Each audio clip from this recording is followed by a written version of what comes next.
Okay, what we've done in the previous segment was we did some important geometric calculations.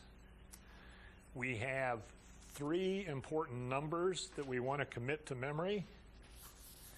And we are then, now that we have those numbers, we're going to introduce something called the unit circle that is going to tie into the 16 angles that I spoke of previously with you. Okay.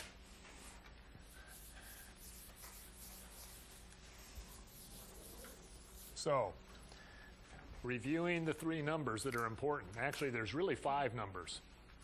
And let me put them in this kind of form. 0, 1/2, square root of 2 over 2. I'm going to have to tuck square root of 3 over 2 in here. And finally, we're going to get up as high as 1. I want to spread that out and make that neater looking for an important reason. So let's say this is 1. This is going to be square root of 3 over 2. As a decimal, that is about 0.866. The next smaller number that we had in our list was square root of 2 over 2.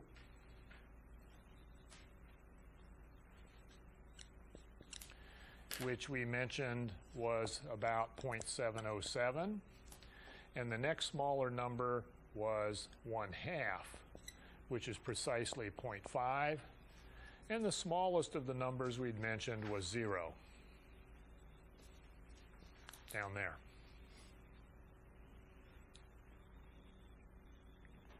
Okay. So these are the 5 numbers that I would like you to commit to memory and have in your brain the approximate values here. Now, if you have a hard time memorizing those 5 numbers, watch what I can write over here on this side related to these 5 numbers. Square root of 0 over 2, square root of 1 over 2, square root of 2 over 2, square root of 3 over 2, square root of 4 over 2. Doesn't get much simpler than that. And those numbers clearly reduce back to the ones that were given over here. Got them? 5 numbers. Okay. They grow in value from 0 to 1. And we saw in the last segment how those 3 of those numbers related to the right triangles oriented at either 30 degrees, 45 degrees, or 60 degrees. Okay? Let's lay those same numbers out on the x-axis. On the x-axis. If I do that, then 1 is going to be out here. 0.866 is about where square root of 3 over 2 is going to be. If I come back in a little further, I'm going to be at square root of 2 over 2. If I come back in halfway from 0 to 1, I'll be here at my 1/2. And if I'm back here, I'm at 0.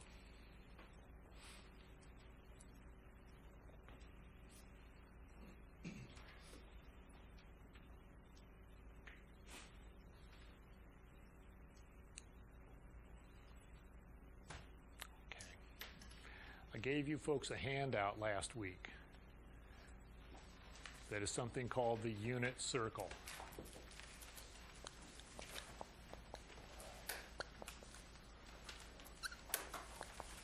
The unit circle. A circle of radius 1. If I would put an arc in here of radius 1, there's a quarter of that circle. There's a quarter of that circle.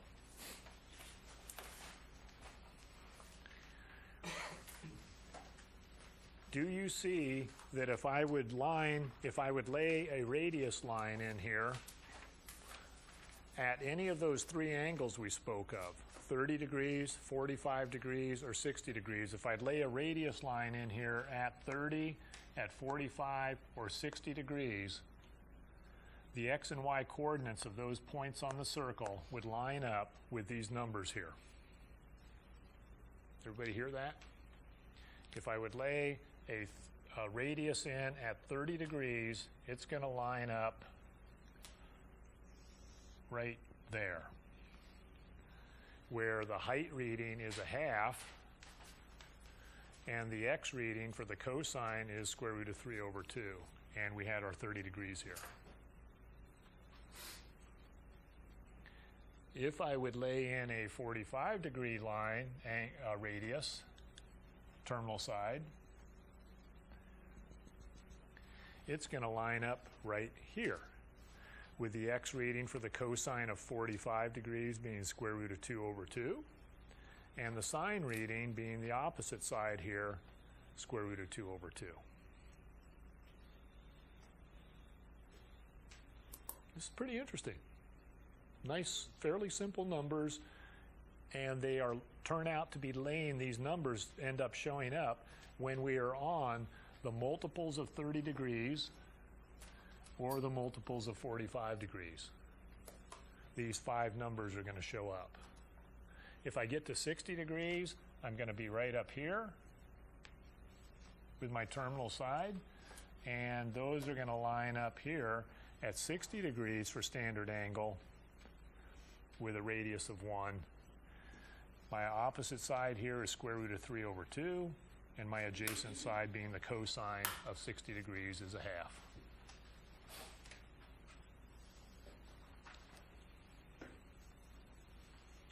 So we're on a roll, and that was a pun. Okay, we're on a circular arc here, are we not? We're on a circular arc, and we're able to come up with these trig ratios for those three important angles. Now, everybody with me? Okay. And the reason I gave you the handout with that unit circle with all the detail on it is to help you use that to commit that unit circle to memory. If you're a good listener, then probably what I've done already is adequate for it to be in your memory. Some of us are not very good at memorizing things, so you might need that handout or this drawing right here to help you with that. Is anybody confused? Because this is a critical piece for moving on in trig. Okay, so I know there is some confusion, even though I didn't see any hands go up. I'm sure there's some confusion. And all you have to do is keep putting the energy into this, and it will get into your brain if you're feeling anxious about it. Just put the energy in, talk about it with each other like I keep saying, or come see me for some help. Okay, now let me change the definition slightly so that we can deal with angles other than angles between 0 and 90 degrees. Let me change the definition of our trig ratios a little bit. Not much. Not much.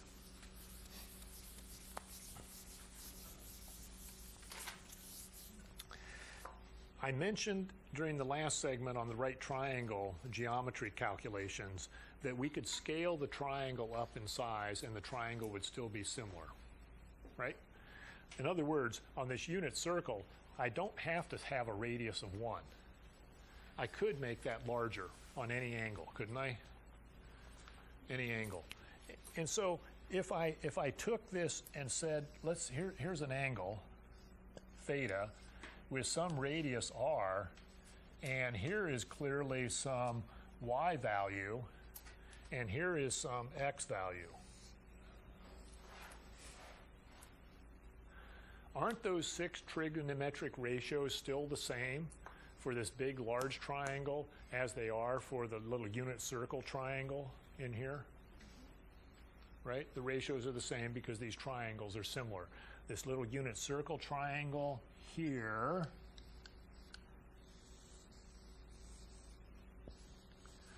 darkened one is similar to that large one, right? So you should be comfortable with then thinking of that as the sine of an angle is y over r. Now what that's going to allow us to do is to go past, anywhere in here is fine, and we could go past 90 degrees now and we could be at any angle. Any angle. And the sine will be the y reading divided by the r. The y reading divided by the r.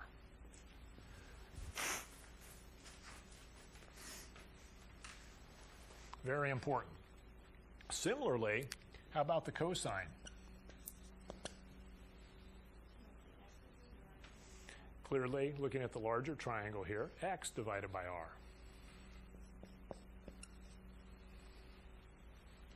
And that would still apply to the unit circle, where the hypotenuse length happened to be, the r value is scaled back to 1 in value. Okay? The tangent. We did a couple geometry calculations a few minutes ago, and we observed that the tangent was the opposite over adjacent, so it would be clearly y over x. Once again, reminding you of slope, rise over run, of the terminal side.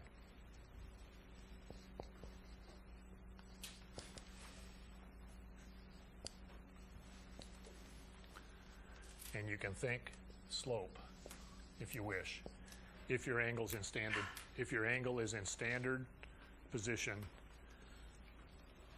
measured as I've shown. Yes, Austin. Wait, so are you saying that if it was like cosine of 54 degrees, it would still be x divided by r? Correct. Okay. Yes. So I'd be up here at 54 degrees, and it's going to be x divided by r. Good. Okay.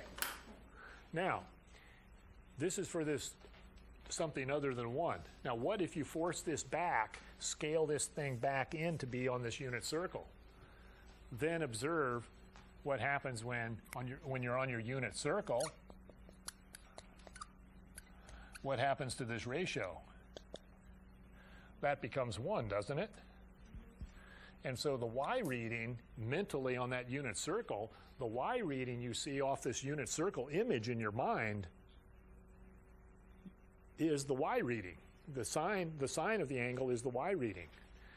And when I was spinning the umbrella around a few minutes ago, I was talking about what the tip of the umbrella was doing. It was rising from 0 up as high as 1, and then falling back towards 0 again as you went past 90 degrees towards 180. The y reading's rising up towards 1, falling back towards 0.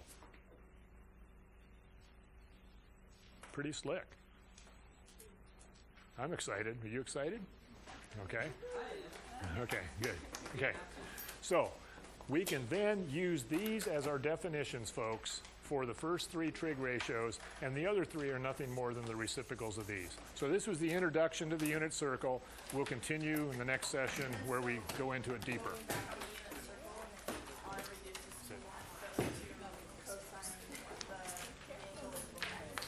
And the cosine.